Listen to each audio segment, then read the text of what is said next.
Merry Christmas and welcome back to Vintage Disney here on Brian's Things That Are Cool.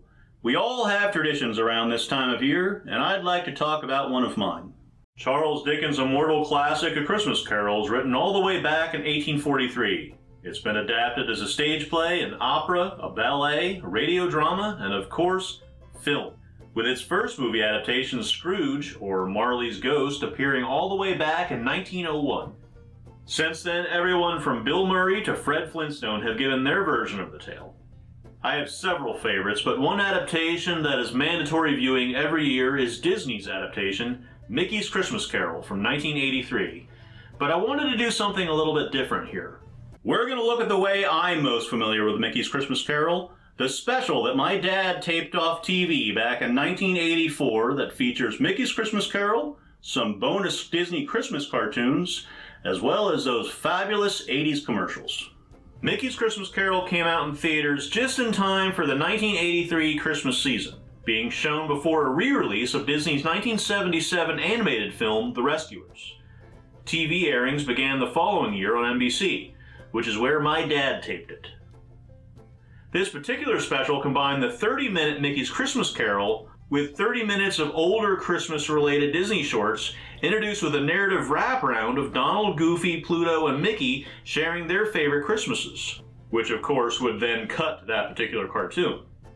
To bridge each wraparound segment and commercial break are beautiful sepia-tone title cards of Mickey and friends celebrating Christmas, illustrated by the creator of Max Goof from Goof Troop himself, animator Michael Pereza Jr. All of the cartoon segments I've talked about before in my top 10 Christmas Disney short video, but I can talk a little bit about them to give you a better idea of the special. We start off with Donald Duck. After Donald shares a couple of Christmas-related memories in the form of the Donald cartoons The Clock Watcher from 1945 and Toy Tinkers from 1949, Donald shares his most memorable Christmas, which comes to us from 1942's Donald's Snow Fight. While singing Jingle Bells as he reaches the sledding hill, Donald comes across his nephews, Huey, Dewey, and Louie, building a snowman. Because Uncle Donald is kind of a jerk, he plows his sled directly into their snowman, forcing Huey, Dewey, and Louie to plot their revenge. This comes as the boys cover a large rock in snow, disguising it as a snowman, mockingly calling it Uncle Donald, knowing the real Donald wouldn't be able to resist destroying their new snowman. To his surprise, Donald crashes into the giant rock, and the fight between Uncle Donald and his nephews is on, in the form of an epic snowball fight. Donald's Snow Fight is a classic from frequent Donald Duck director Jack King, and comes with some beautiful animation and some hilarious cartoon violence. It's just not the holiday season till I see Donald throwing a temper tantrum while trying to shake mouse traps off his bill and rear end. Pluto wants to give us his Christmas memories next, and since he can't talk like Goofy can, Mickey tells us about the Christmas that they met Chip and Dale. Pluto's favorite Christmas happens to be 1952's Pluto's Christmas Tree. The 125th Mickey Mouse short to be released finds Mickey and Pluto out hunting for the perfect Christmas tree. When they find one that fits the bill, Mickey chops it down and takes it home, not realizing that Chip and Dale are hiding in the tree. When Mickey finishes decorating, Chip and Dale find themselves in a tree covered in ornaments and lights. Not fully understanding their new surroundings, they start messing with things, which soon gets the attention of Pluto, who's unable to tell Mickey what he sees. Yuletide slapstick ensues until Mickey realizes, Pluto, we've got chipmunks in our tree. The animation effects in this short have always stood out to me, especially the Christmas lights, which just look like you could feel the heat coming right off of them. And every gag works. Pluto is a character that I could always tell was heavily influenced by the silent era comedians. He's arguably the most expressive non-verbal cartoon character, and every bit of slapstick in Pluto's Christmas Tree holds up because of it.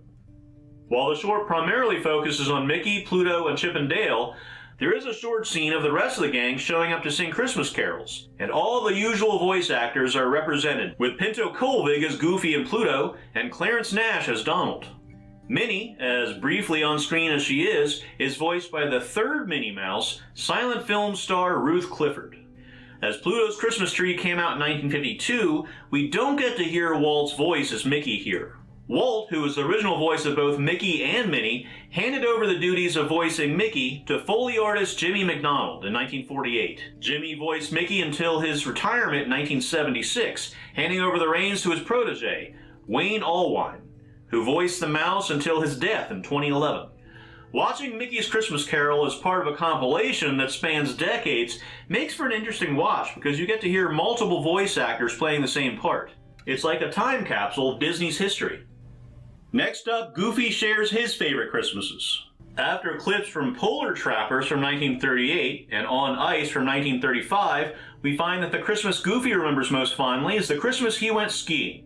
And so we cut to 1941's The Art of Skiing. This Jack Kinney directed short led to the How-To series of Goofy shorts featuring John McLeish, narrating over Goofy's attempt to be the visual aid for a lesson on how to play sports and other tasks. Here, Goofy goes to the Sugar Bowl Ski Resort to learn to ski. Around this period, Walt Disney himself had taken an interest in skiing, and the Sugar Bowl Ski Resort near Northern California was a favorite spot of his. When Walt invested $2,500 to help Austrian skiing champion and ski instructor Hans Stroll to build a resort, Hans renamed one of the peaks in Walt's honor.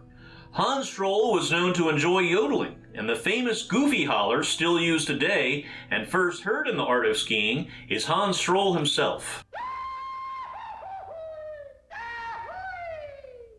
The cartoon taking place in the snow is only Christmas-related imagery here, but there's expertly timed comedic slapstick, gorgeous backgrounds, based off of a real resort, and of course that Goofy holler. What more could you want? Okay, one more time.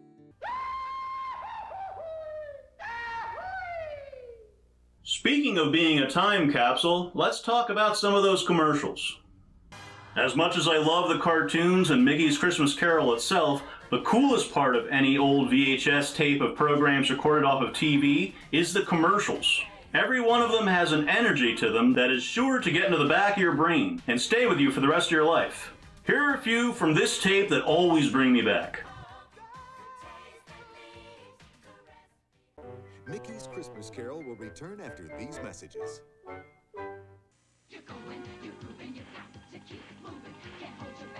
Ah yes, back when McDonald's made you want to go there. Before all the restaurants were redesigned into soulless, sterile dystopian nightmares with no human interaction. Ugh. The 80s McDonald's ads always get me hyped. Even their tagline made you forget about the sewage that you're putting in your body.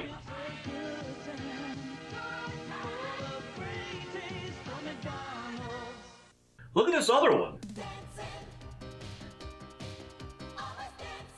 These people are a little too energetic after eating paper-thin dog food patties on a stale bun. Suddenly, the feeling grabs you, can't control your feet. And you're stepping, stopping, spinning, hopping, dancing to the beat. Moving your feet, bringing your Calm down. In the world of mass marketing at Christmas time, inserting your product into the season oddly works a lot better than you thought it would. You can give a gift to anyone you want and make it Izod at Tallheimer's.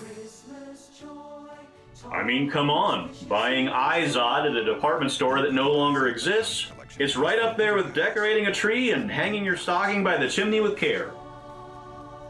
And Izod for her speaks for itself. If it's Izod, it's a Tallheimer's in time for Christmas. Christmas joy, Tallheimer's wishes you joy.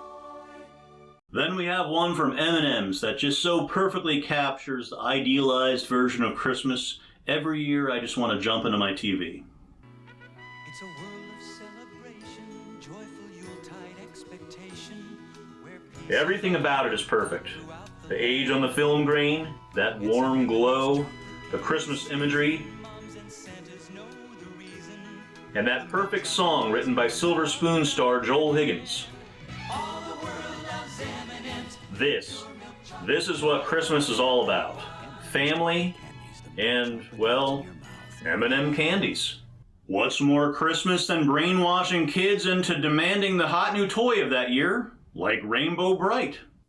What What's happening with the sprites in the land of Rainbow Bright? Colors here, colors there. Here come the rainbow sprites. That song sounds awfully familiar. I hope the Emerald City Beauty Parlor has good lawyers. How can you talk about 80s toy fads without bringing up the Cabbage Patch Kids? It's the Cabbage Patch Kids hide-and-seek game. Here we go round the cabbage patch to make a match, to make a match. So creepy. You need fast hands and a good memory. Wait, Joe Biden was a Cabbage Patch Kid? It makes so much sense. Catch the Cabbage Patch Kids. Cabbage Patch Kids hide-and-seek game and puzzles, each sold separately from Milton Bradley.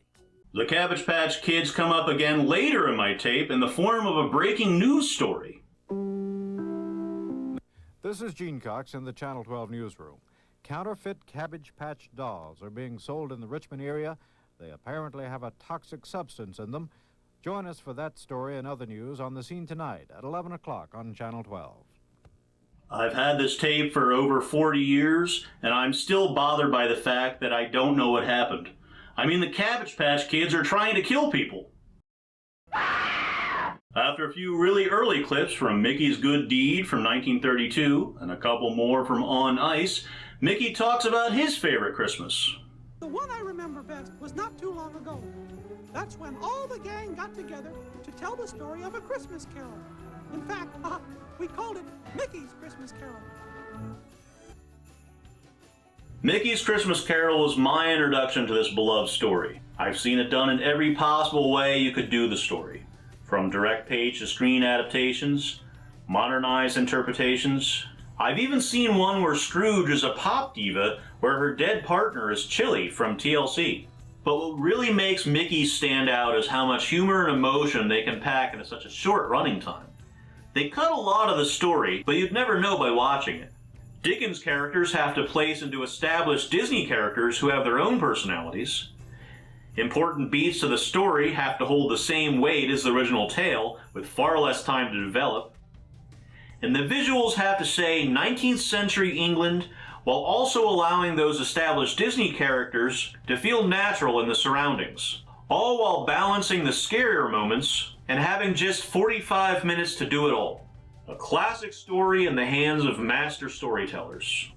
In an inspired casting decision, Scrooge McDuck stars as the old bitter Ebenezer Scrooge, who hates Christmas and loves his money, even thinking his employee, Bob Cratchit, played by Mickey Mouse, is practically trying to rob him by wanting the day off to spend Christmas Day with his family. One night he's visited by the ghost of his dead partner, played by Goofy, who warns him that he'll spend his afterlife in chains if he doesn't change his ways. To help teach him the error of his ways, Scrooge is visited by three ghosts of Christmas. Past, played by Jiminy Cricket, Present, played by Willie the Giant, and Future, played by Pete. Disney was in the post-Walt, pre-Disney Renaissance days, so it's quite impressive to see how fantastic everything turned out in such a rough period of time for the company.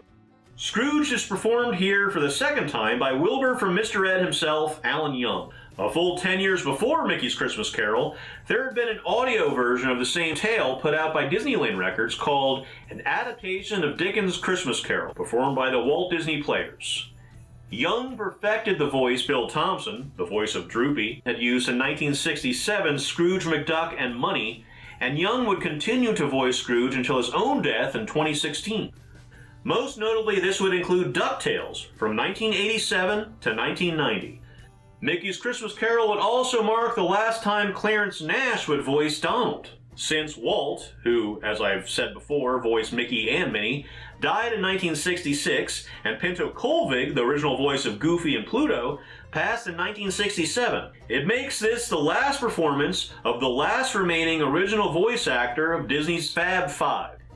Hal Smith, best known as Otis, the town drunk from the Andy Griffith Show, fills in for Pinto as Goofy.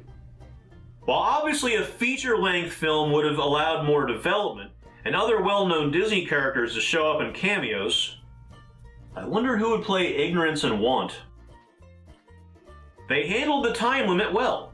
It still allows you to find yourself in a tale about a man coming to terms with the mistakes of his past and learning to be a better person. It captures everything important about the season, and I'll watch it this Christmas and every Christmas to come.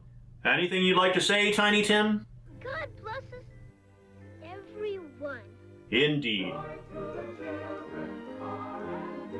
Thank you for watching. I hope you enjoyed my look back at the 1984 TV airing of Mickey's Christmas Carol. If you'd like to be kept up to date as to when I release a new video, go ahead, hit that subscribe button. And if you really want to be notified, hit that bell as well. I'm Brian. Merry Christmas, and I'll see you next time on Vintage Disney.